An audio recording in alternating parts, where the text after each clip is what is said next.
안녕하세요. 새벽을 여는 낭독 새연왕입니다. Sweat your prayers. 너의 기도가 땀이 되게 하라. 가브리엘 로스의 파이브 리듬에 관한 책입니다. 뉴욕의 춤꾼 가브리엘 로스의 춤 테라피라는 제목으로 번역된 이 책으로 읽기 시작하겠습니다. 2장 움직임에 그대의 몸을 맡겨라.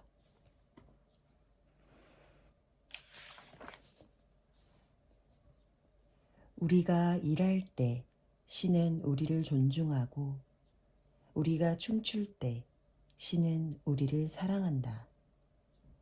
늙은 수피의 말.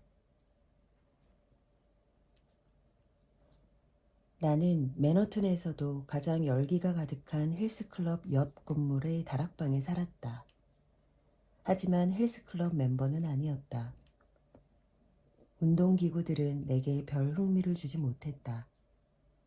사실 나는 춤을 추면서 더 많은 것을 얻기를 원했다. 나는 신을 원했다. 춤을 출 때면 신성한 기운을 느꼈고 그 속에 온통 빠져 있었다. 그 기운을 불러일으키는 것은 아주 간단했다. 음악을 틀고 일어서서 발걸음을 옮기기만 하면 된다. 내가 5개의 리듬이라고 붙인 바로 그것은 그대가 어떤 짐을 지고 있든 내려놓고 그 짐을 넘어 새로운 그대의 영혼이 기름을 부어주는 새로운 몸으로 나아가는 가장 확실한 방법이다. 5개의 리듬에 따라 춤을 추는 것은 그대를 가장 본질적인 자연 상태에 이르도록 일깨우는 것이고 그대의 몸만큼이나 확실하게 그대의 직관과 상상을 뻗어가게 하는 것이다. 그것은 그대의 신체적, 정서적 표현의 영역을 확장하는 동시에 그대를 정신의 잊혀진 부분으로 인도해주는 무형식의 형식이다. 5개의 리듬은 직관의 지성과 예술의 감성을 깨운다. 리듬에 따라 춤을 추는 것은 자전거 페달을 밟는 것이 아니라 영감을 불러일으키는 것이다. 잡지는 다른 사람에 관한 것이지 그대 자신에 관한 것이 아니다. 이 작업은 그대의 몸과 영이 대화하는 것처럼 해야 한다. 자기만의 것이 되어야 하며 친근하고 신성한 것이 되어야 한다. 지루하거나 고통스럽게 반복하는 것이 되어서는 안 된다. 헬스클럽에서 운동을 하는 대신 나는 춤을 춘다. 발레도 현대무용도 아닌 전혀 다른 종류의 춤이다.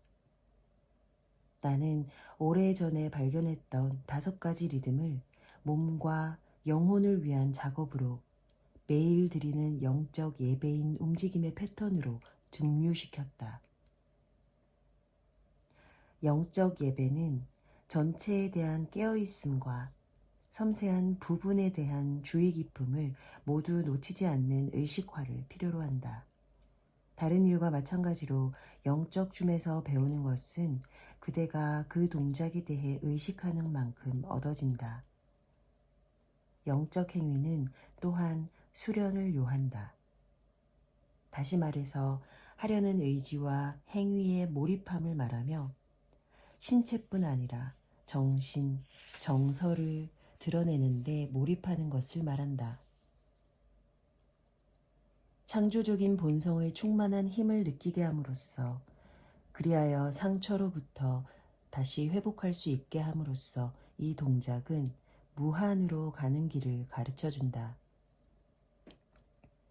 한 푼의 실천은 한 톤의 이론만큼 가치 있다라고 어느 지혜로운 이가 말했다.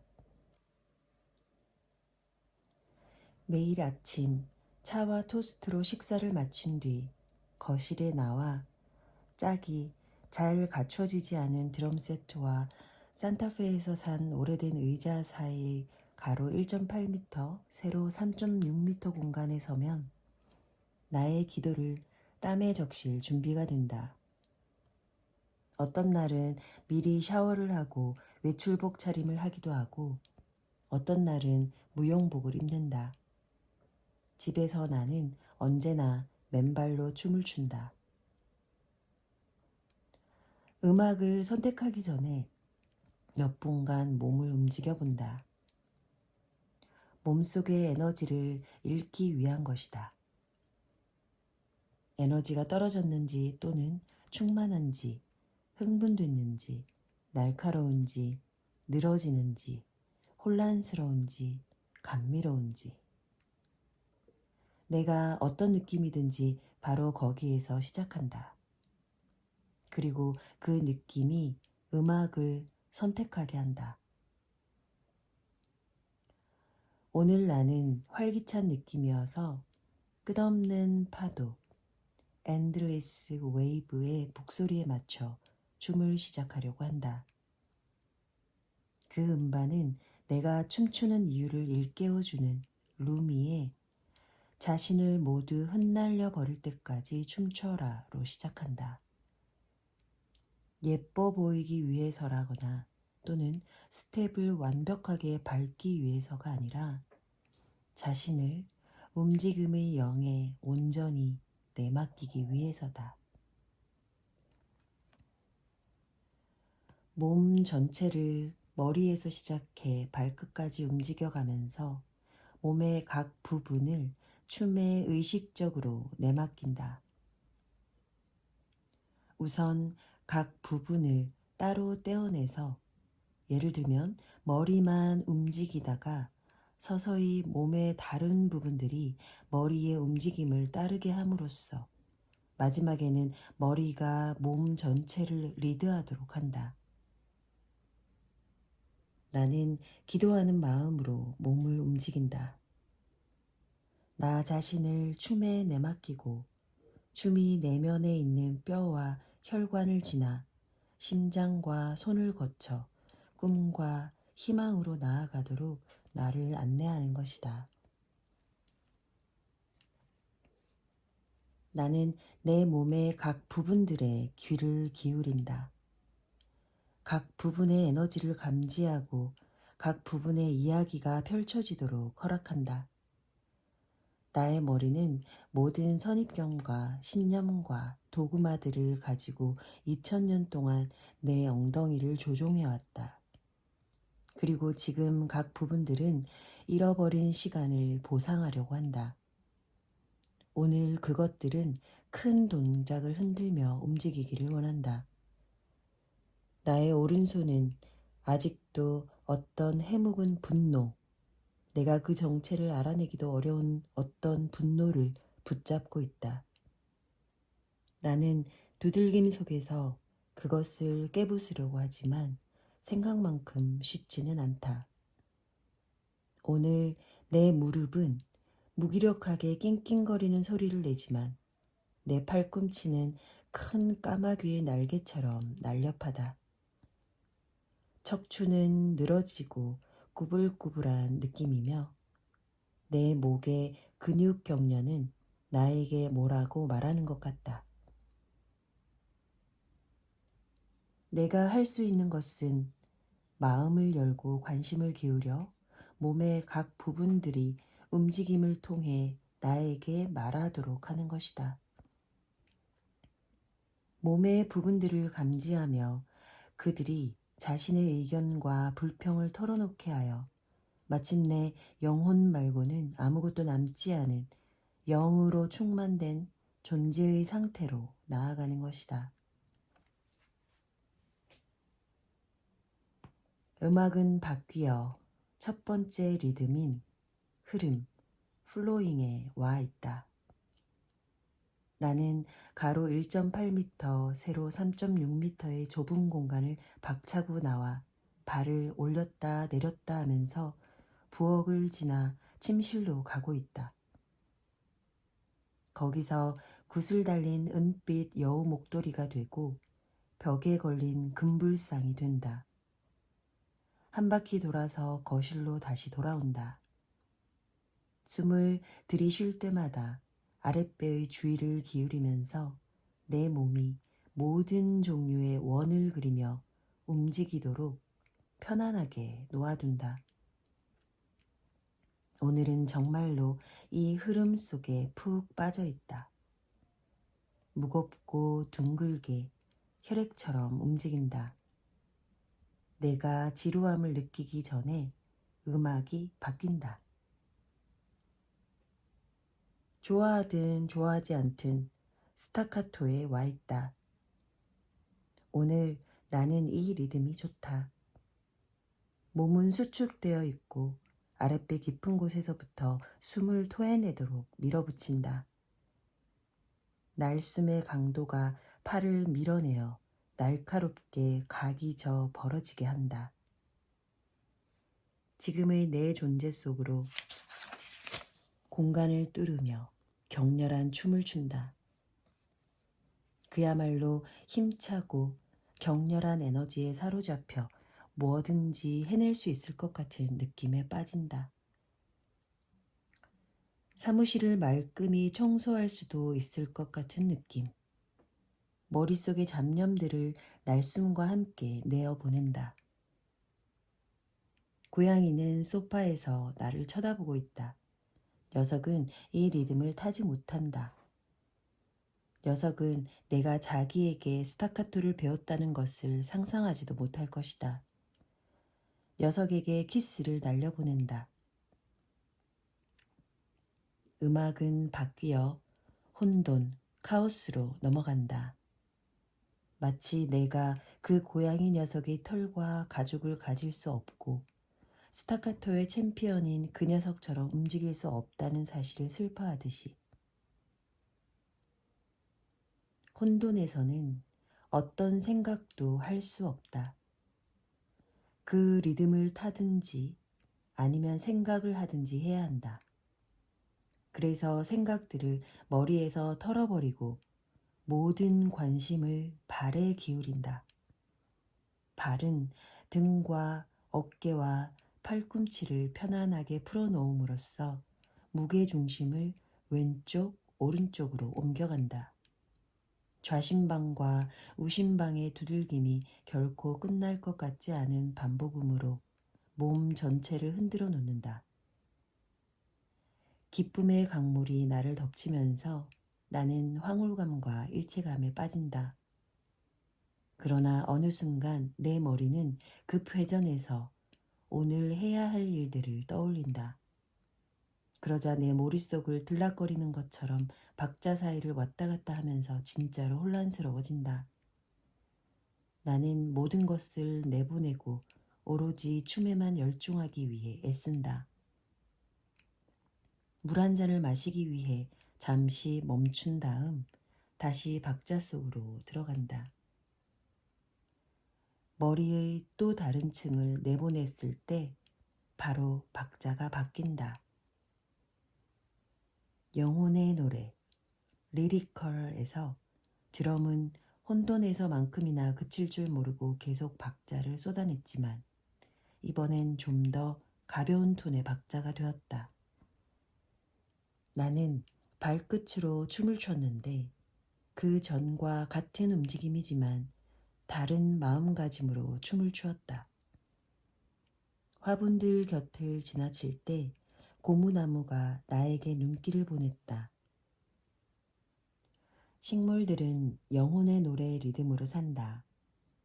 태양을 향해 고개를 숙이면서 나는 나 자신이 백합꽃이 되는 상상을 하며 나의 문화, 내가 놓여있는 조건들을 느끼면서 모든 세속적인 관심을 멀리 떠나보냈다.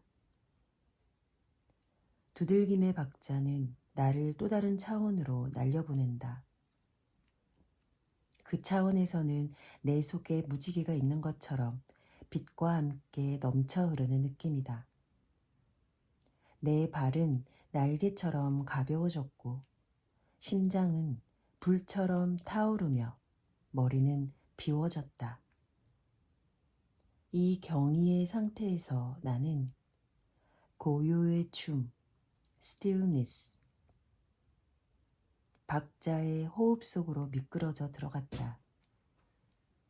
그렇게 해서 나는 자신의 축을 중심으로 돌아서 깨어나는 꿈의 흐름 속으로 옮겨져 간다. 나의 외형이 차례로 용해되어 간다. 아파트에 있는 모든 것들이 바닥에서 천장까지 닿는 큰 창을 통과해 들어오는 밝은 빛으로 사라진다. 몸은 뼈대만 남은 빈 동굴 같은 느낌이다. 나는 안팎으로 빈 공간에 둘러싸여 있다. 마치 연인에게 끓이는 것처럼 전류가 통하는 걸 느낀다. 이것이 나를 춤추게 하는 보이지 않는 힘, 나의 연인이다. 흔적도 없이 내 속에 들어왔다 나가는 연인. 호흡하는 가운데 나는 춤 속의 정점에 도달한다. 느린 동작으로 움직이면서 매 순간 광대함을 감지한다. 경계가 바뀌고 사라진다. 안도 밖도 없다. 나는 모든 곳에 존재하는 것 같다. 벨이 울린다. 응답기가 받는다. 목소리가 들린다. 수년 동안 빛이 바랜 것 같은 소리다. 소리를 듣지만 아무것도 하지 않는다. 생각조차 하지 않는다. 오늘 나는 33분 동안 춤을 췄고 5가지 리듬을 모두 따라했다. 어제는 15분 동안 춤을 췄고 내일은 5분 동안만 춤을 출지도 모른다. 웨이브. 내가 웨이브라 부르는 것은 융통성 있는 수련이다. 그것은 어떤 동작에 맞추도록 강요하는 엄격한 훈련이라기보다 에너지의 수준을 자신이 바라볼 수 있도록 의도된 것이다. 그것이 요구하는 단 하나의 수련은 동작에 들어가는 자신의 모든 부분들에게 진실해지는 것이다. 5가지 리듬이지만 오늘은 1가지만 할 수도 있고 내일은 3가지를 할 수도 있다. 춤을 추는 방법에 정해진 답이 있을 수는 없다. 당신은 곧 자신의 몸에 귀를 기울이는 법을 배울 수 있고 그 순간 어떻게 하는 것이 적절한지 알게 될 것이다. 우리는 끊임없이 변화함으로 진실을 담아내기 위한 동작이라면 그 어떤 것이든 자연적인 상태의 변화를 반영해야 한다. 수련은 습관적으로 하면 안 된다. 기계적으로, 무의식적으로 또는 아무 생각 없이 하는 것이어서는 절대로 안 된다. 초기 몇 년간 애썰린에서 나는 몰리데이가 시키는 대로 정해진 순서에 따라 마사지를 했다. 어느 날 점심을 먹는데 길고 털이 무성한 다리의 이미지가 내 머릿속에 계속 떠오르는 것이었다.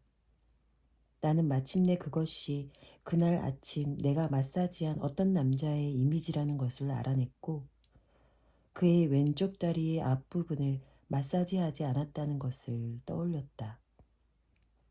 습관적으로 하던 마사지 동작에 젖어 손은 그 남자의 몸을 안마하는 동안 머리는 시장에서 살 물건들의 목록을 만들고 있었던 것이다. 마사지사로서는 가장 경계해야 할 최악의 상황이었다. 그날 이후로 나는 내 손이 닿는 몸에 귀를 기울였다. 그리고 내 손이 나의 충동과 직관을 따르도록 했다. 나는 기술에 집착하지 않고 그 순간 그 자리에 마음을 두는 데 집중했다. 몇 년 뒤 플로리다의 마린월드에 갔을 때 나는 해양 생물학자에게 돌고래와 작업하는 모습을 보게 해달라고 간청한 적이 있었다. 그는 좋다고 하면서 고래들이 언제 나타날지는 누구도 알 수 없어요. 우리는 그저 녀석들의 기분에 따를 뿐이죠. 만약 우리가 판에 박은 동작을 요구한다면 고래들은 우리와의 관계를 그냥 끊어버릴 겁니다. 라고 말했다. 나는 돌고래의 그런 정신으로 춤 수련을 한다. 여러분들 또한 그런 정신으로 임해주기를 바란다. 당신이 얼마나 자주 춤을 추어야 하는지에 대해 알고 싶다면 여기 또 다른 일화가 있다. 1970년대 초반 나는 로스앤젤레스에 살면서 훌륭한 사부님과 타이치, 다시 말해 태극권을 수련하고 있었다. 해 뜨는 시간에 주로 공원에서 수업이 있었는데 야행성인 나에게 이것은 최고의 도전이었다. 나는 규칙대로 할 수 없었다. 하루 걸러 한 번씩 나가는데 매일 나오는 친구들은 나를 불성실하다며 깔봤다. 마침내 나는 죄의식을 느껴서 어느 날 아침 선생님께 가서 당신은 아주 훌륭한 선생님입니다. 그리고 저는 타이치가 정말 좋습니다. 그러니 제 게으름에 대해 너무 기분 나빠하지 않았으면 좋겠습니다. 라고 중얼거렸다. 그는 뜬모를 미소를 지으며 걱정 말아요. 하루 나오고 하루 안 나오고 완벽한 타이치이군요. 라면서 나 자신의 리듬대로 할 것을 허락해 주셨다.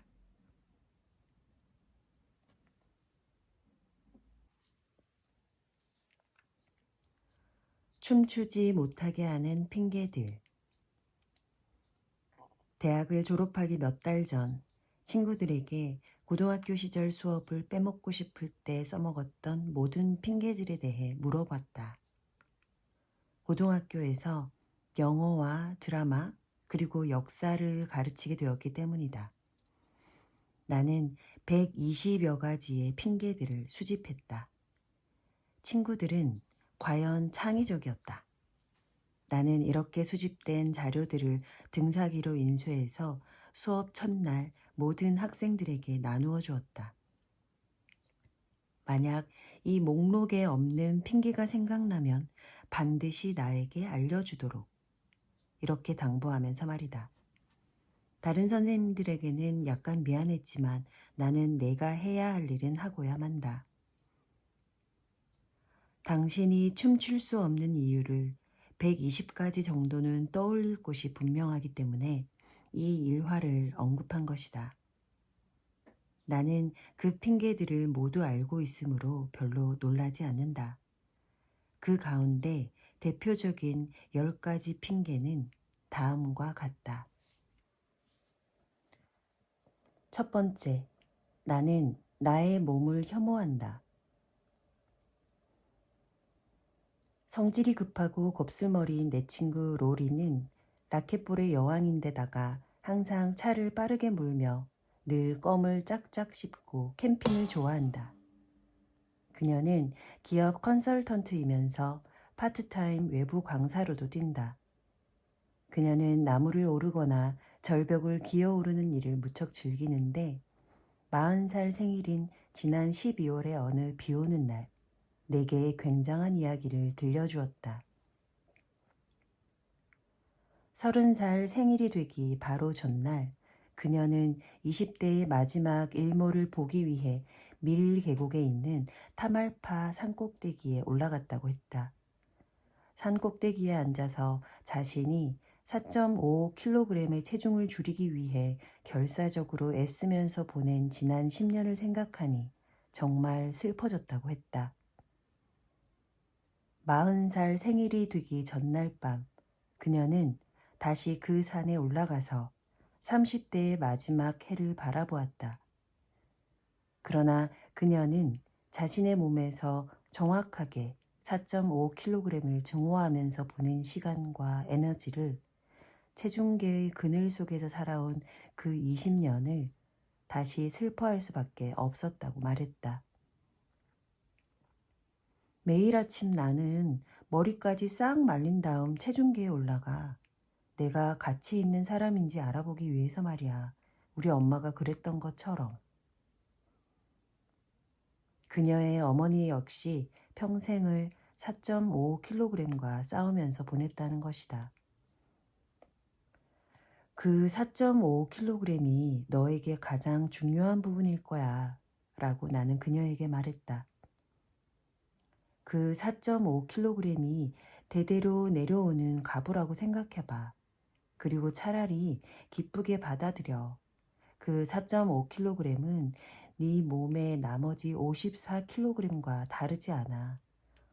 너가 대하는 태도만 다를 뿐이지. 너는 소파에 앉아서 텔레비전만 보는 사람들과는 달라. 만약 생활의 리듬 속에서 흘린 땀들과 함께 연소되지 않았다면 그 살은 너에게 필요한 부분일 거야.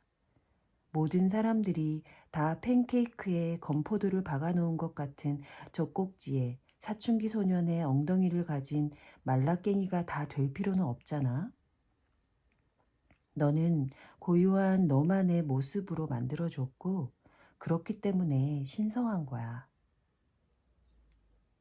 최근의 수업에서 워밍업을 하는 동안 우리는 엉덩이에 관심을 가지게 되었고 그 자리에서 나는 이렇게 말했다. 엉덩이를 사용하세요. 많이 사용할수록 더 좋아요. 기쁨으로 헐떡이는 숨소리들을 들을 수가 있었다. 내 친구 머틀이 생각났다. 그녀는 지난 40여 년간 더 작은 엉덩이를 갖기 위해 그야말로 필사적으로 노력했다. 나는 그녀에게 말하고는 했다. 너의 뼈들을 자세히 좀 봐. 엉덩이는 결코 작아지지 않을 거야. 그녀는 몇 년 전 내 연극치료 워크숍에 온 적이 있었다. 때마침 몸에 관한 수업이 진행 중이었는데 아름다운 흑인 여성이 무대에 서서 자신의 커다란 엉덩이에 손을 얹고는 관중들을 똑바로 쳐다보고 있었다. 그녀는 매우 감각적으로 엉덩이를 돌리면서 이렇게 말했다. 이것이 내 엉덩이입니다. 나는 이 엉덩이로 내 남자를 유혹했습니다. 이 엉덩이로 사랑을 나눴습니다. 그리고 아기를 낳았습니다. 나는 나의 크고 검은 엉덩이를 사랑합니다. 나는 머트를 건너다 보았다. 그녀는 입을 다물지 못했다. 저런 태도를 가져봐.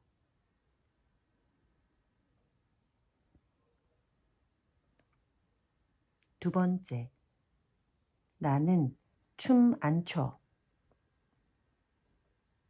귀엽고 순종적인 그러나 팽팽하게 긴장된 30대 초반의 아일랜드 여성이 친구와 함께 웨이브 워크숍에 참여하기 위해서 왔다. 그녀의 친구는 이 워크숍이 자신의 몸과 정신 모두를 이완시켜 줄 수 있을 거라고 확신했다. 그녀는 남편에게도 워크숍에 참여할 것을 권했다. 그러나 남편은 이렇게 말했다. 당신은 춤출 수 있어. 그러나 나는 안 돼. 나는 춤 안 춰도 돼. 그리고 무엇보다 춤추고 싶지 않아. 춤추는 걸 별로 좋아하지 않거든. 춤은 겁쟁이들을 위해 있는 것이지 나처럼 세상 속에서 자기의 길을 잘 가고 있는 사람들한텐 별로 필요 없는 거야. 이 남자는 사내들의 전형적인 태도를 가지고 있었다. 워크숍이 막바지에 이르렀을 때 나는 이 키가 크고 고집 센 남자를 올려다 보았다. 투명한 회색 눈을 가진 그 남자는 자신의 아내를 이곳에 데려온 아일랜드 여인과 이야기를 나누고 있었다. 아내를 데려가기 위해 1시간 일찍 도착해 있었던 것이다. 몇 분간 설득한 뒤 그녀는 그를 실내에서 기다리도록 했다. 우리는 후덥지근한 도심 한복판에 있었고 드러머들은 서로서로 또한 댄서와 완벽하게 하나된 경지에 도달해 있었다. 에너지는 고동치는 황홀경 속에서 앞뒤로 흘러갔다. 마루까지 온통 흔들렸다. 그 순간 그녀의 남편이 박자에 맞춰 마루를 톡톡 두드리는 모습이 포착됐다. 그런 일이 일어나고 있다는 것을 자기 자신도 미처 몰랐을 것이다.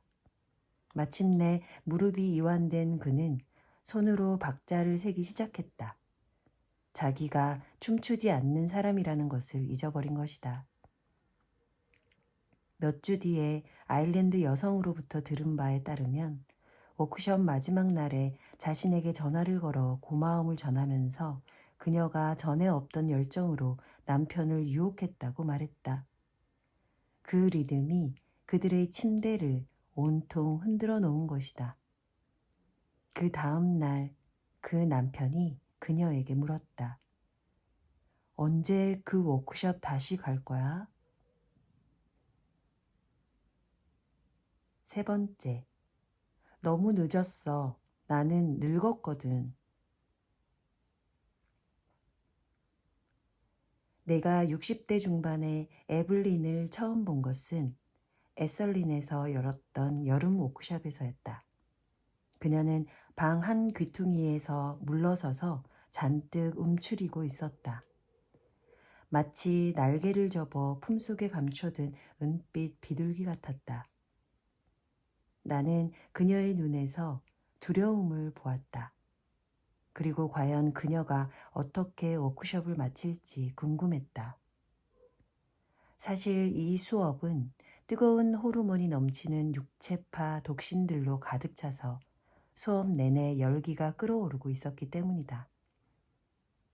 프로그램 하나를 끝낸 뒤에 나는 그녀가 어떻게 하고 있는지 보기 위해 그녀 옆에 앉았다. 그녀는 춤추게 허용되지 않는 근본주의파 가정에서 성장했다고 말했다. 2명의 자녀와 3명의 손주를 가진 그녀는 25년간의 간호학교 교사 생활을 마친 뒤 이른바 인생의 은퇴기를 맞고 있었다. 내겐 지금이 바로 움직일 때지요. 라고 파란 눈을 반짝이면서 그녀가 말했다. 하지만 내가 할 수 있는 것보다 더 많이 움직일지도 몰라요. 그녀는 주말 프로그램뿐만 아니라 그 다음 5일 프로그램에도 등록했다. 관절염이 도져서 나름대로 해결책을 찾고 있었던 것이다. 나는 그녀가 무엇을 할 수 있는지, 그리고 언제 춤추지 않고 그냥 보고 듣기만 하는 게 좋을지 일러주었다. 그녀는 5일 동안 한 번도 빠지지 않고 끝까지 버텨냈다. 아마 새로운 생각의 틀 속으로 춤을 추며 들어가고 있었을 것이다. 워크숍 뒤에 그녀는 관절염 약을 끊고 집에서 규칙적으로 5가지 리듬을 시도해보기 시작했다. 그녀는 그때 이후 줄곧 움직여왔다. 몸뿐만이 아니라 그녀의 체중은 몰라보게 줄어 있었다. 감정까지도. 그녀를 마지막으로 보았을 때 그녀는 윤기가 자르르 흐르는 실크 스커트를 입고 있었고 손톱은 옅은 붉은색으로 칠해져 있었다. 춤 치료 모임에도 가입했는데 사람들이 모두 그녀를 통찰력 있는 지혜로운 어르신으로 흠모하며 존경에 마지 않았다. 그녀는 그들의 에너지에 접속해서 자신의 에너지를 불러일으켰다. 그녀는 현재 일주일에 2번 모임에 나가서 다른 노인들에게 5가지 리듬을 가르치고 있다. 당신이 가진 에너지의 흐름을 발견하는 데에는 너무 늦었다는 것은 없다.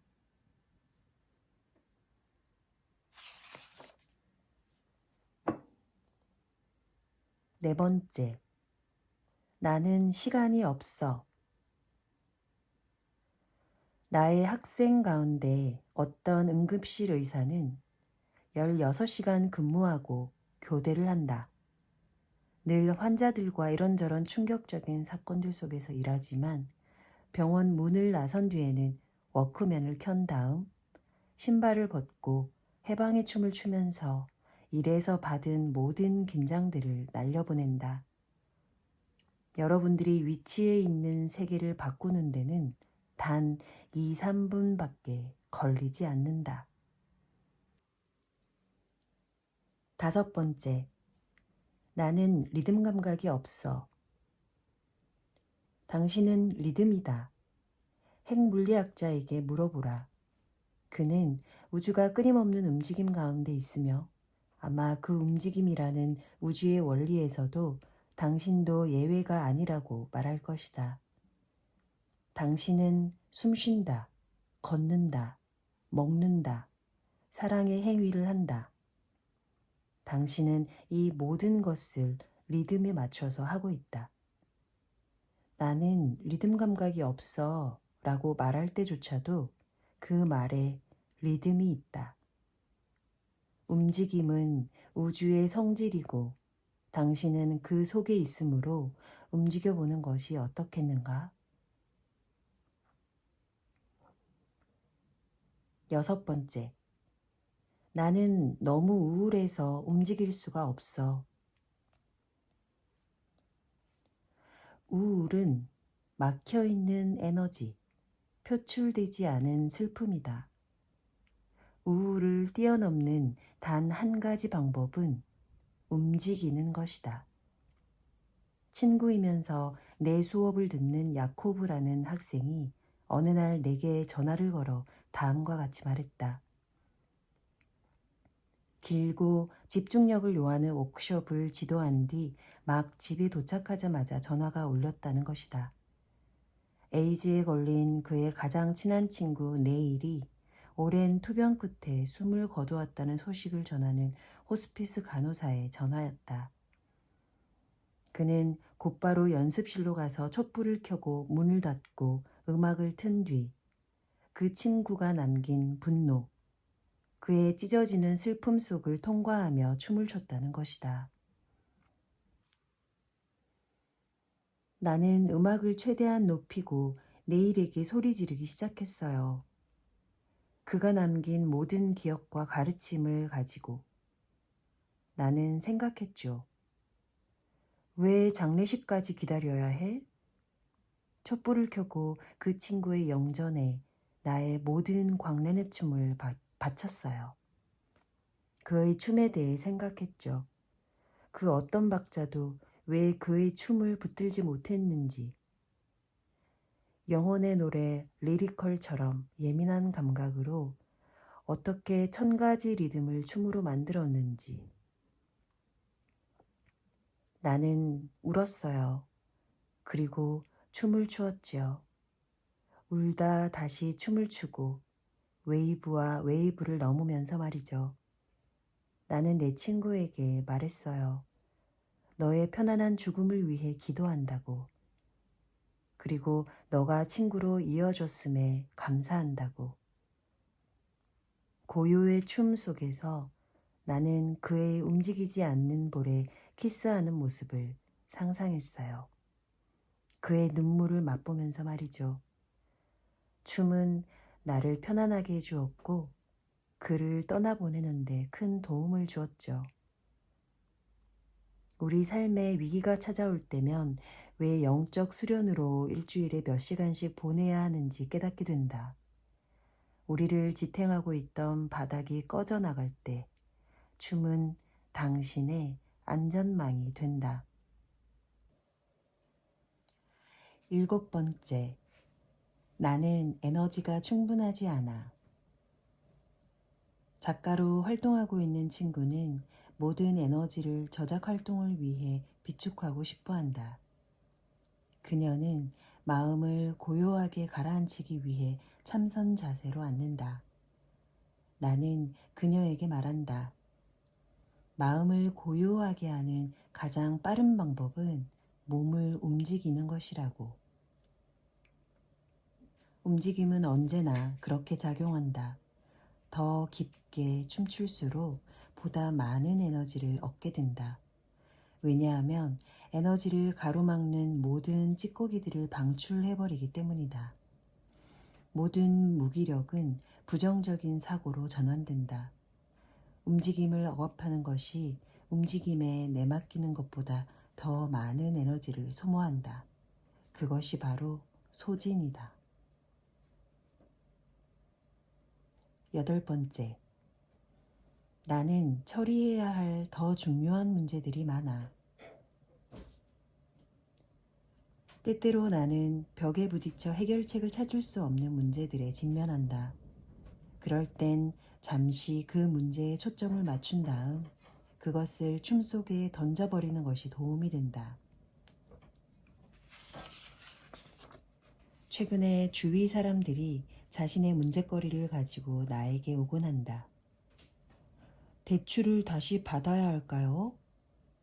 남자친구와 합쳐야 할까요? 증권에 현금을 투자해야 할까요? 머리를 자를까요? 아니면 스페인으로 갈까요? 내 처방은 언제나 똑같다. 30분간 춤을 추세요. 그 문제가 마음에서 떠날 때까지 아무리 오래 걸리더라도 춤을 추세요. 열정적으로 춤을 춘 다음 가슴이 뛰고 숨이 몸속으로 더 깊이 들어가려고 헉헉댈 때 당신의 에너지가 넘치는 텅 빔에 도착하면 그때 비로소 당신이 찾던 답이 튀어나올 겁니다. 9번째, 나는 춤출 공간이 없어. 좋다. 음악을 지독하게 싫어하고 춤을 견디지 못하며 춤추면 비난하고 조롱하는 룸메이트를 뒀다고 치자. 아니면 옷장보다 더 작은 아파트에 산다고 치자. 움직일 수도 없고 룸메이트를 쫓아낼 수도 없다. 그러나 당신에겐 다른 선택이 있다. 기분 좋게 하는 음악을 고를 수 있고 그 음악을 틀어주는 클럽을 찾아서 혼자 가라. 그리고 혼자 춤춰라. 당신 자신을 위해서. 당신 홀로. 그렇게 하면 당신이 그들을 즐겁게 해주든 그들에게 뭔가를 보여주든 당신과 그들을 비교하든 그 어떤 사람에 대해서도 걱정하지 않아도 될 것이다. 어렸을 때 나는 심하게 긴장되어 춤출 장소가 필요할 때 게이 클럽에 가서 춤추고는 했다. 그들은 가장 격렬한 음악을 연주했을 뿐 아니라 아무도 내 춤이 나를 달아오르게 하는 것을 방해하지 않았다. 얼마나 자유로운가. 맨허튼 전역에서 내가 가르치는 학생들은 오디션을 준비하기 위해 욕실이 있는 작은 방들이 붙은 이상한 공간에서 리듬을 연습한다. 내가 아는 법률가는 쉬는 시간에 춤을 추기 위해 자신의 사무실 밖에 있는 욕실을 사용한다. 나는 호텔 방에서 삶의 절반을 보내는데 침대와 텔레비전 사이의 좁은 공간에서 춤을 췄다.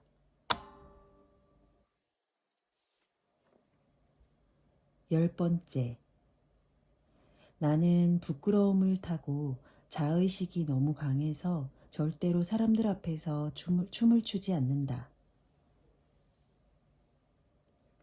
자의식은 당신의 머리 또는 몸 속에 살고 있을 수도 있다.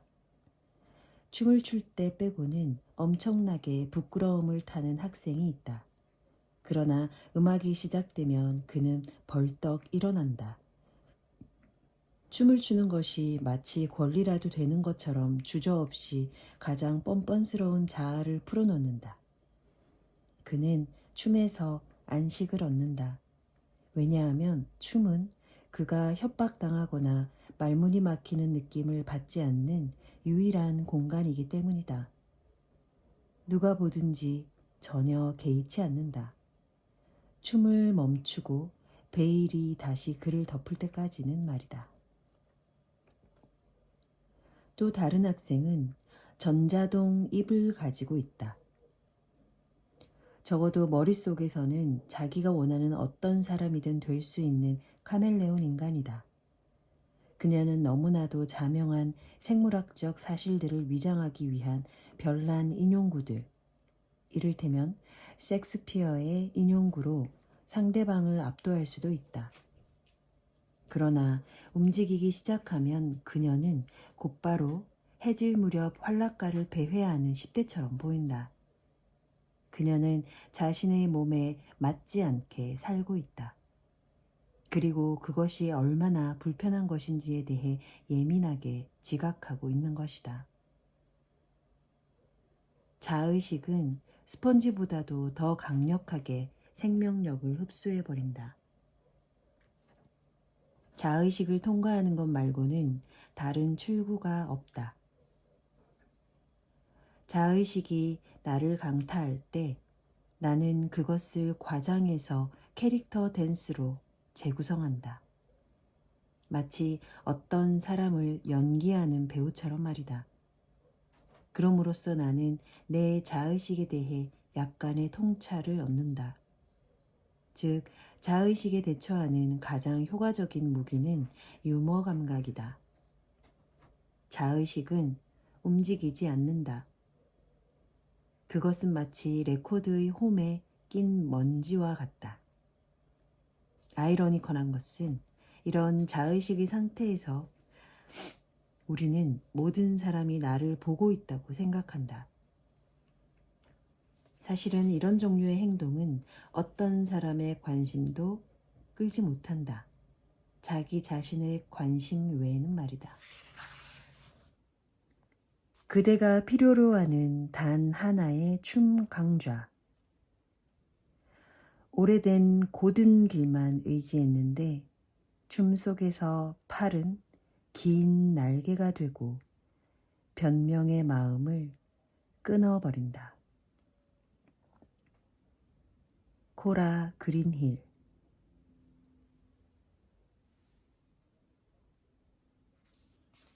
자, 그러면 어떻게 리듬을 익혀보겠는가? 당신만이 대답할 수 있다. 매일 당신은 리듬을 수행하는 자기만의 방법을 선택한다. 왜냐하면 당신에게는 매일 변화가 필요하기 때문이다. 어떤 날은 전혀 움직이지 않는 것이 더 좋을 수도 있다.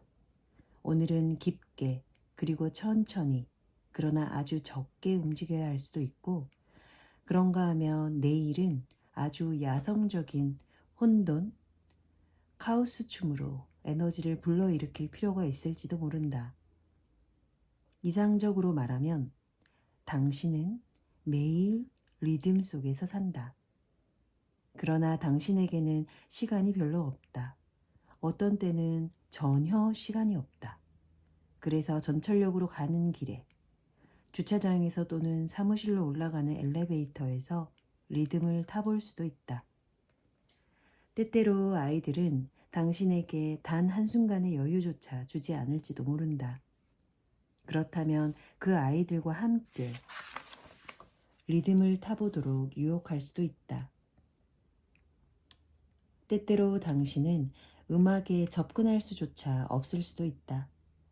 그럴 땐 내면의 박자를 따라갈 수 있는 기회로 활용하라. 리듬 동작을 취하고 있을 때 전화벨이 울리기도 한다. 그 사람과 말하지 않으면 죽을 수도 있다고 치자. 괜찮다. 수화기를 든 채로 계속 리듬을 타면 되니까. 무선 전화기는 그런 면에서 참 편리하다. 그런가 하면 침대에서 전혀 꼼짝할 수 없는 경우도 있다. 그러면 연인을 불러 섹시한 음악을 틀고 오직 그대만이 할 수 있는 5가지 리듬에 맞춰 춤을 춰보라. 누구나 자신만의 방법을 찾아내야 한다. 어떤 사람은 시계처럼 매일 같은 시간에 그 동작을 취한다. 그들은 침대를 박차고 일어나 춤추기 시작한다. 다른 사람들은 보다 산발적으로 더 자주 매번 다르게 한다. 그것은 언제 어디에서나 할 수 있는 융통성 있는 수련이다.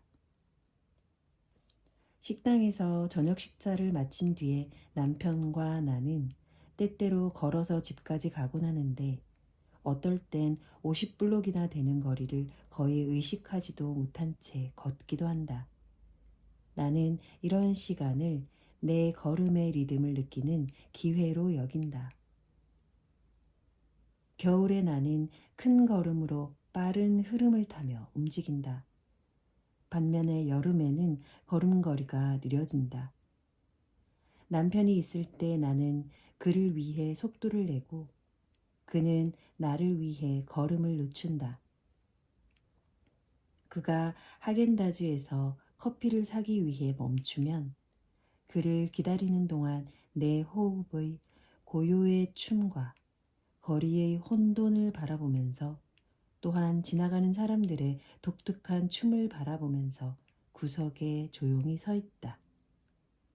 인생은 리듬이다.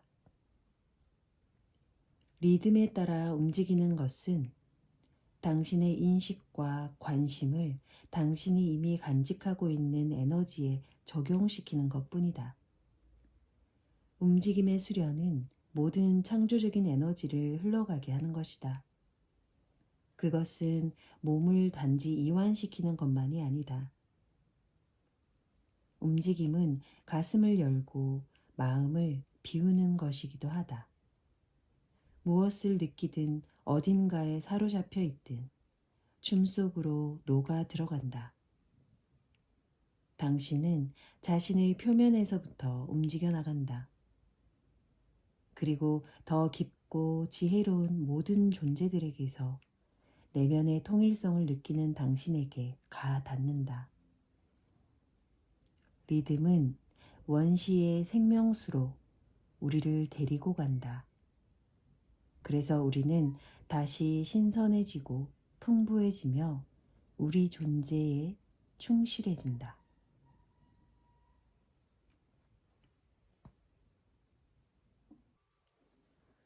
다음으로는 리듬을 타도록 준비하기 위해 고려해야 할 5가지 개념들이 적혀 있는데요.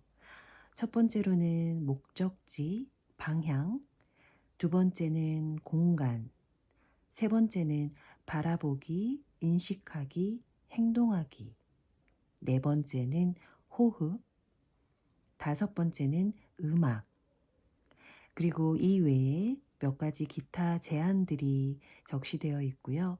마지막으로 시가 적혀 있습니다. 그리고 각각의 개념들 속에는 실천을 하기 위해서 해보기와 하지 않기라는 항목들이 적혀 있습니다. 그럼 읽어보겠습니다. 리듬을 타도록 준비하기 위해 고려해야 할 5가지 개념. 1. 목적지, 방향. 움직임 수련의 목표는 그저 리듬을 타보고 그래서 마치 해야 할 일을 해치워 버리듯이 끝내는 것이 아니다. 리듬을 몸으로 움직여 보는 것, 그 자체가 목적이다. 우리는 너무 목표 지향적이라서 방향 감각을 잃어버렸을 뿐만 아니라 우리 자신의 본능과 신호와 내면의 소리를 따르는 능력을 잃어버렸다. 길을 따라 전개되는 풍경을 즐기는 것보다 목적지에 도달하는 것이 더 중요해져 버렸다.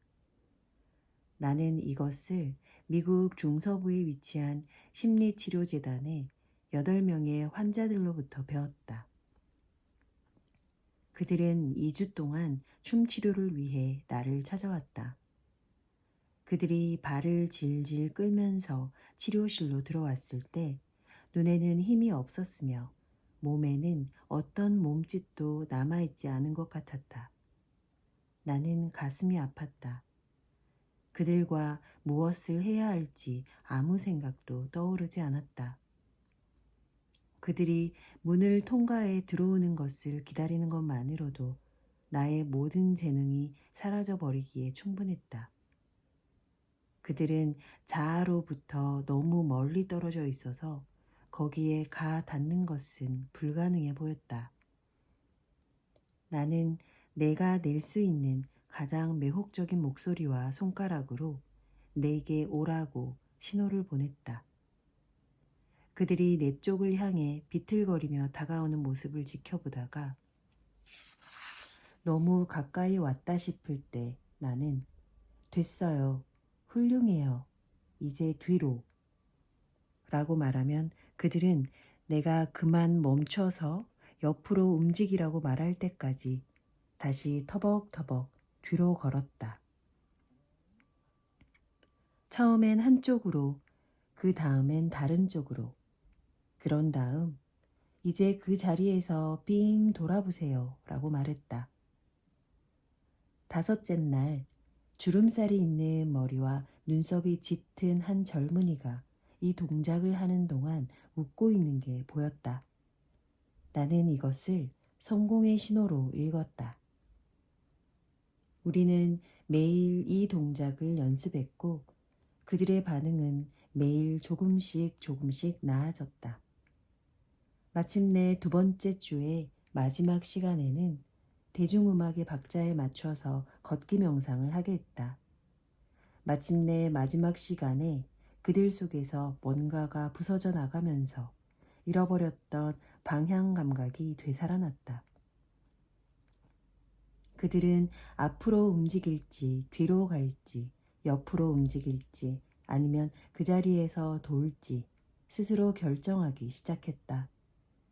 나는 너무너무 행복해서 온 마루를 뒹굴며 울고 싶었다. 에설린으로 돌아왔을 때 나는 이 경험을 걷기 명상으로 연결시켰다. 5가지 지시에 따르는 법을 시연해 보인 뒤 수련생들이 빈 공간을 찾아 움직이도록 했다. 비어 있음이 그들의 움직임을 이끌게 한 것이다. 수업의 분위기에 따라 속도를 내기도 하고 위험 요소를 늘리기도 하고 자의식을 높이기도 했다. 사람들은 너무 지나치다 싶을 정도로 특정한 목적지를 마음에 두고는 그쪽으로 길을 재촉하면서 그냥 움직여 버린다. 이제 나는 주변으로 나갈 거야. 이제 나는 중심으로 들어갈 거야. 나는 그 공간으로 그를 몰아갈 거야.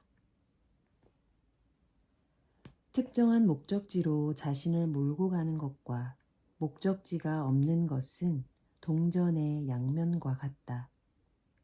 어린 시절 바보 같은 웃음을 지으며 내 상상세계의 주위를 맴돌면서 너는 커서 뭐가 될 거니? 간호원? 영화배우? 아니면 의사? 라고 묻는 어른들을 나는 참 싫어했다. 우리는 어릴 때부터 잠시 멈춰서서 자신의 현재를 돌아보기보다는 목표를 정해서 미래를 내다보도록 강요받아왔다. 그 결과 우리는 지나치게 목적을 지향하는 감각만 발달하여 원래의 방향 감각, 즉 우리가 누구이며 우리 내면의 충동과 욕구가 우리를 과연 어디로 데려갈지에 대해 생각하는 힘을 잃어버렸다. 걷기 명상은 삶에 비유된다. 때때로 삶에서는 앞으로 똑바로 움직이는 것이 필요하다. 그러나 어떤 때에는 나아갈 길을 정할 때까지 뒤로 또는 옆으로 한 발짝 물러서거나 아니면 원을 돌듯이 주위를 한 바퀴 삥 둘러보는 것이 나을 수도 있다. 때때로 나는 그 8명의 환자들이 참선의 선자들처럼 여겨진다. 그들은 나에게 어떻게 늦추고 어떻게 단순해질 수 있는지 가르쳐 주었다. 그것이 이 동작 해보기에서 해야 할 첫 번째 것이다. 당신의 충동과 기분과 끌림에 따르라. 그리하여 그것들이 당신에게 등을 돌린 길에서 벗어나 당신을 이끌게 하라. 흐름 리듬에서 곧바로 고요의 춤 리듬으로 갈 필요는 없다. 아마 오늘 당신은 흐름에 머무를지도 모른다. 아니면 혼돈 리듬에서 시작하고 혼돈 리듬에서 끝날지도 모른다. 이 수련은 당신의 뼛속 깊은 곳에 묻힌 본능과 당신을 재결합시키기 위해 있는 것이다. 본능을 신뢰해야 함을 배워라. 그러면 결코 잘못된 길을 가지 않을 것이다. 해보기 그리고 하지 않기. 대학에 다닐 때 나는 주말을 법대에 다니는 남자친구와 샌프란시스코에서 보냈다. 매주 월요일 아침 그와 함께 학교로 걸어갔다. 놀랍게도 그는 언제나 같은 길을 간다. 나는 너무 호기심이 많은 인간이어서 그렇게 하지 못한다. 나는 탐구해보고 싶었고 그 동네를 전부 알고 싶었다. 이번 주에 당신이 영화를 보러 가거나 세탁소, 플로리다 또는 어디를 가든지 다른 길로 돌아오겠다고 자신과 약속하라. 같은 장소로 가는 새로운 길을 끊임없이 발견하라. 한 번도 가보지 않은 곳, 들어보지도 못한 곳에 가라. 그리고 당신의 감각을 따르라. 새로운 동네를 탐구하고 새로운 길을 발견하라. 여러 해 전 나는 오른팔이 부러지는 바람에 갑자기 왼손잡이가 되었다. 화장을 하고 옷을 입고 글을 쓰고 머리를 감고 하는 모든 것이 새롭게 느껴졌다. 자주 쓰지 않는 쪽의 손을 사용하면서 하루를 한번 보내어 보라.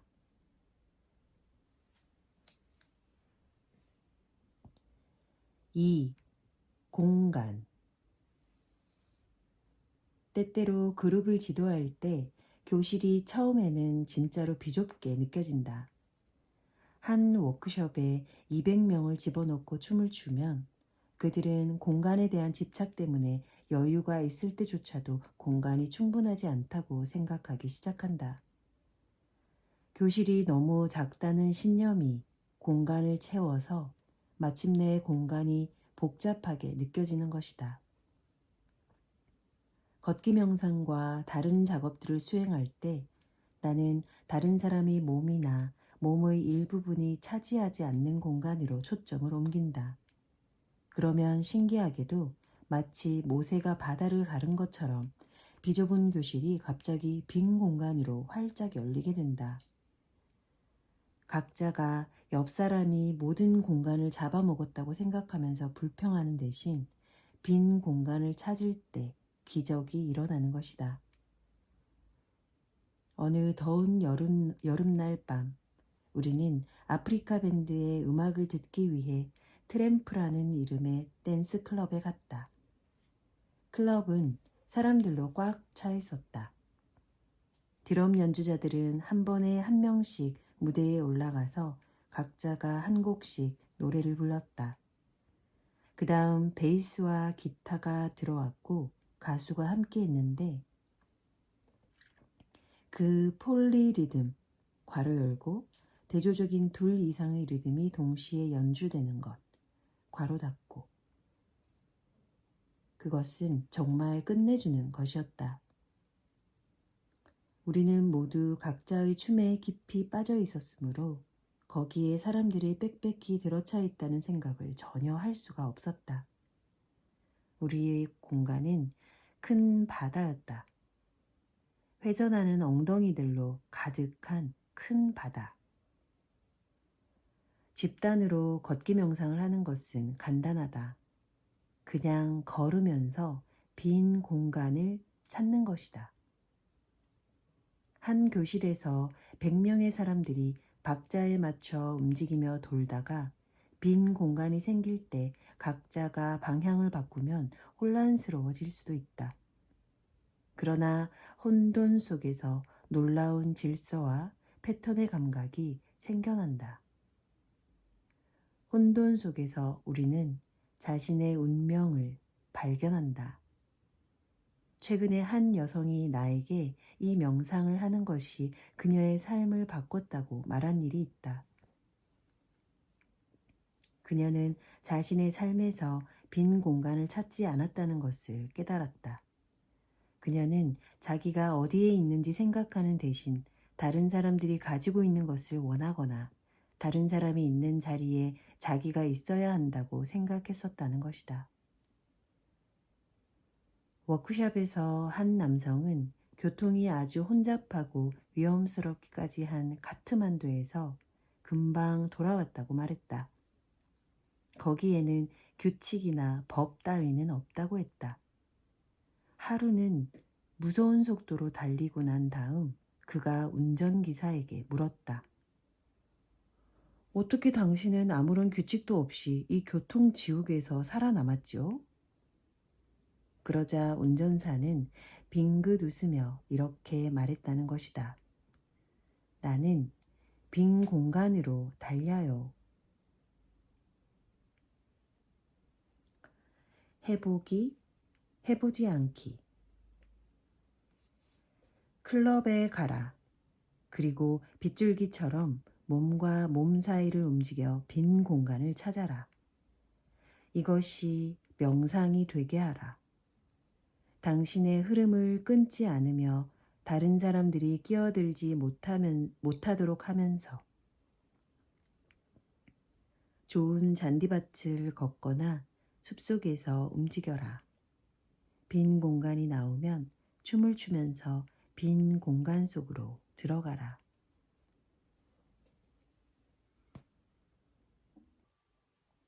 3. 바라보기, 인식하기, 행동하기. 시. 나는 어제 맥도날드에 가서 이렇게 말했다. 감자 튀김 좀 주세요. 카운터에 있는 소녀는 말했다. 감자 튀김도 같이 드릴까요? 제이 레노. 바라보기와 인식하기와 행동하기는 영혼의 지혜이다. 때때로 춤을 출 때 나는 단지 춤 그 자체인 그 이상도 그 이하도 아닌 실존의 세계로 들어간다. 몸이 주변의 공간과 더불어 하나가 되어 더 이상 견고한 것이 아닌 액체 상태의 빛으로 느껴질 때까지.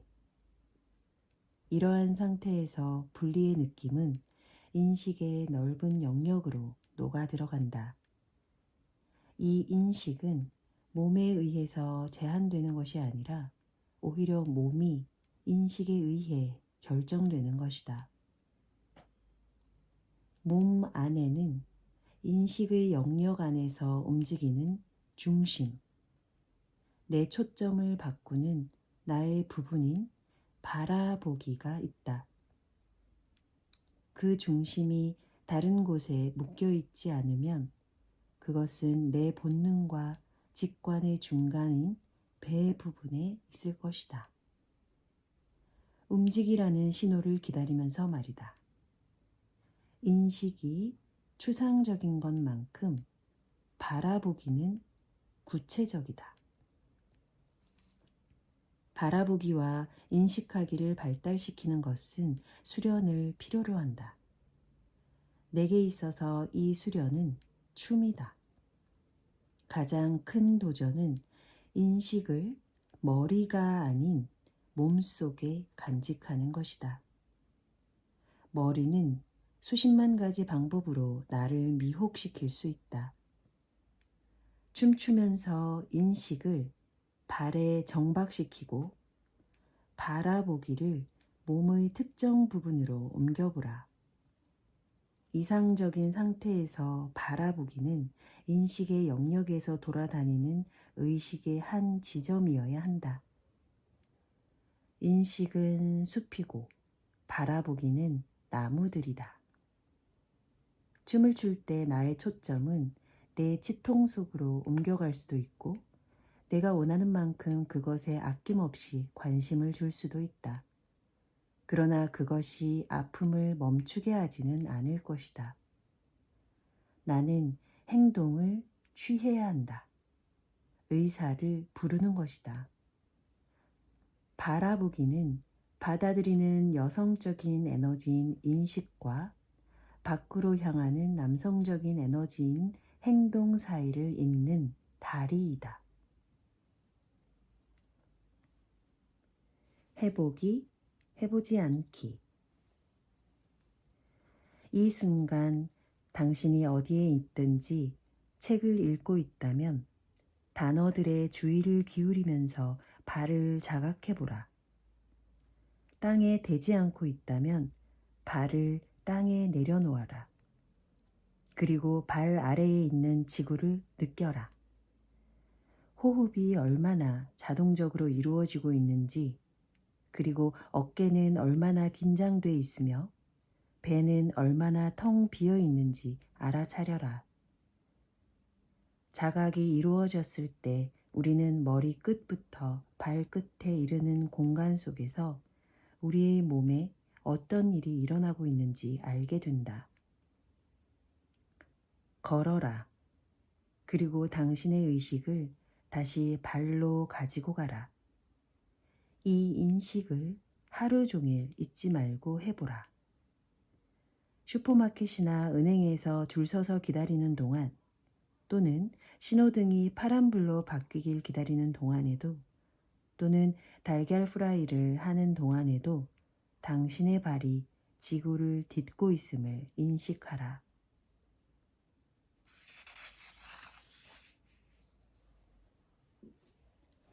바라보기. 춤을 추면서 몸의 모든 부분을 점검하라. 머리. 내 마음의 상태는 어떤가?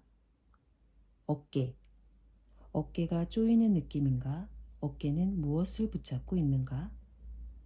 팔꿈치. 팔꿈치를 따라 방을 한 바퀴 돌아라.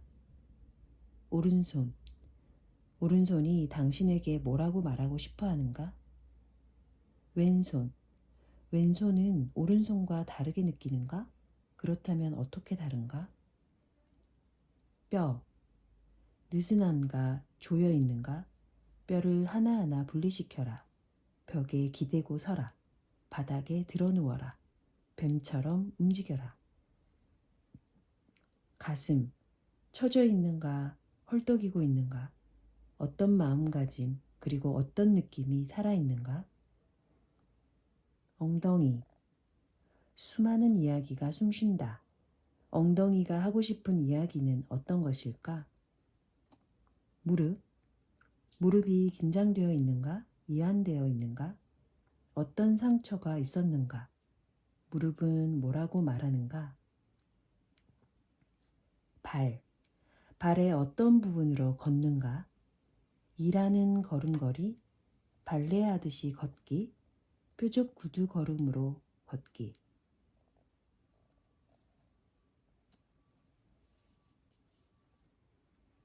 4. 호흡. 호흡은 난잡한 연인과 같다.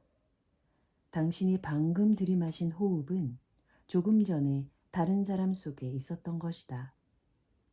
그리고 당신이 내보낸 호흡은 다른 사람의 일부가 될 것이다. 호흡은 모든 것을 움직이게 한다. 호흡이 없으면 춤도 없을 것이다. 그러므로 호흡을 느끼면서 춤을 춰라. 호흡의 리듬과 호흡이 느껴지는 몸의 부분과 호흡이 닿지 않은 부분에 주의를 기울여라. 아마 어깨나 자궁에는 아무런 움직임도 없을 것이다. 움직임이 없다는 것은 호흡이 닿지 않았다는 것을 뜻한다. 호흡이 닿지 않은 부분에 집중하라. 그 부분에 호흡을 보내고 그것이 붙잡고 있던 것이 무엇이든지 내보내라. 우리의 모든 부분은 기능을 촉진시키기 위해 호흡을 필요로 한다. 호흡은 당신에게 가장 생기를 주는 것이고 가장 중요한 것이다. 만약 숨 쉬지 않으면 죽는다. 그러나 무엇보다 중요한 것은 숨 쉬지 않으면 춤출 수 없다는 것이다. 해보기, 해보지 않기. 호흡은 수용성의 상징이며 매개가 된다. 눈을 감고 들숨과 날숨 가운데 어떤 것이 더 긴지 느껴보라. 당신은 얕은 숨을 쉬는 사람인가? 입으로 숨 쉬는 사람인가? 숨을 쉬지 않는 사람인가? 또는 깊게 충분히 쉬는 사람인가? 들숨을 잘라 먹는가? 아니면 얼마나 깊게 쉴지 조절할 수 있는가? 당신의 이야기는 춤추는 호흡 속에 있다. 호흡은 영이 운동하는 방식이다. 그것은 우리의 가장 아랫부분에서 일어나는 종교 운동이다. 내가 만든 음악 앨범 본즈 중에 비교적 템포가 빠른 곡인 뱀, 스네이크를 틀어놓고 땀이 뚝뚝 흐를 때까지 춤을 춰라. 앉아서 자신의 호흡을 지켜보라. 호흡이 부르는 노래를 느껴보라. 내부의 춤인 호흡에 맞춰보라. 숨쉬기를 통해서 영이 육체와 통합된다. 영과 육을 오랫동안 잃어버린 연인으로 또는 다시 만난 고등학교 동창 친구로 생각하라.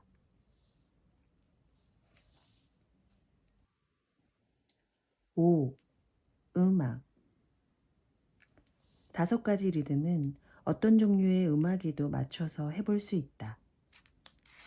기분을 고조시키기만 한다면 헤비메탈이든 테크노든 비트든 클래식이든 어떤 스타일에나 맞춰볼 수 있다. 나는 당신에게 모든 종류의 음악을 제안한다. 중요한 것은 당신 스스로 해보는 것이다. 만약 자기에게 맞는 음악을 찾지 못했다 하더라도 걱정하지 말라. 늘 기뻐하라. 나는 5가지 리듬에 맞는 음악을 만드는데 15년이나 걸렸다. 때때로 춤은 음악 없이도 이루어진다. 유연하게 흐르는 것이 목표다. 그것은 절대적으로, 유동적으로 되기, 아무것도 남기지 않기, 자기 기분과 충동과 욕망과 직관의 행위들을 신뢰하기이다.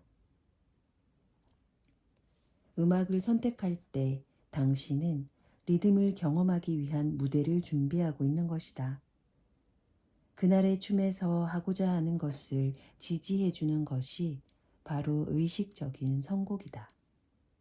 당신은 그것이 낮은 톤이길 원하는가, 역동적이길 원하는가?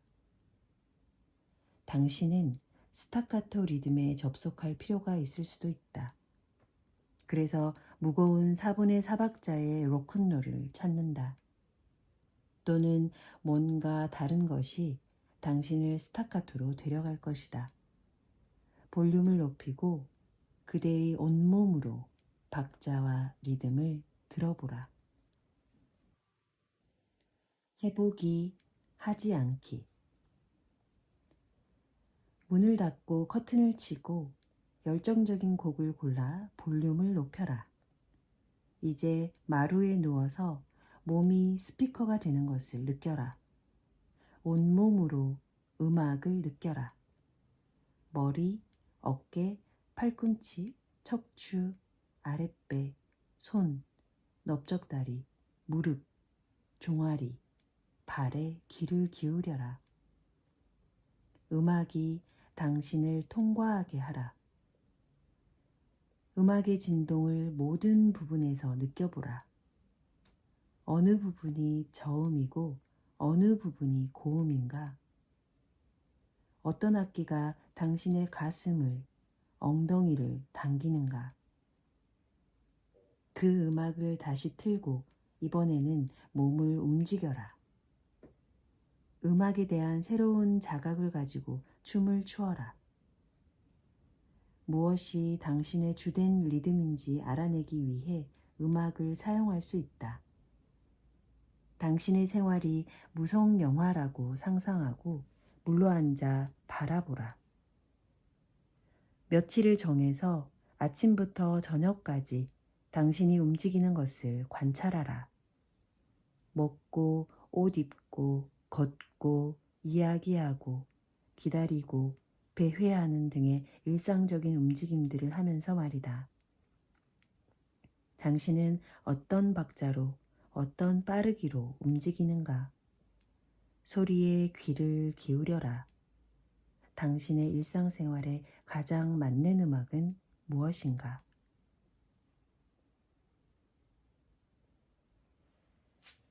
몇 가지 제안. 웨이브는 영적인 수련이다. 그러니 기도로 시작하라. 내가 자주 하는 기도는 다음과 같다. 신은 진실로 놀랍습니다. 신은 내 안에 있고 나는 신과 함께 존재합니다. 몸의 각 부분이 춤추도록 내어주라. 당신의 어깨가 춤추도록 내어주라. 내 어깨를 가져가라. 내 어깨를 사용하라. 내 어깨를 자유롭게 하라. 그것들은 너의 것이다.